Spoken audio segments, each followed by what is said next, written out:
Yun, mayroon nga pala akong ampalaya diyan, 2 piraso, tsaka nandiyan na yung aromatic sibuyas, bawang, at paminta. Ito na nga pala ang susunod natin na ginawa mga idol at mga lods. Nagpainit lang ako ng kawali.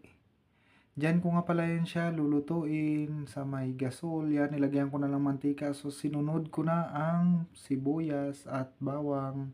Sabay mekos-mekos. Nilagay ko na din pala ang kamatis. Tapos sinabay ko na din yung ampalaya. Hugas na pala yung mga idol at mga lods. Tapos binudbud ko na yung paminta. Pampalasa pala yung mga idol at mga lods. Saka binudbudan ko ng asin. Tapos suninod ko na rin ang magic sarap palumasa.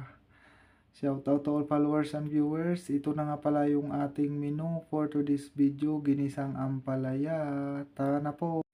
Yan, plating time na nga pala mga idol at mga lods. Yan yung rice ko, saka yung itlog na prito, saka na yung ampalaya. Yan, may chicken pa natira, saka yan yung saging.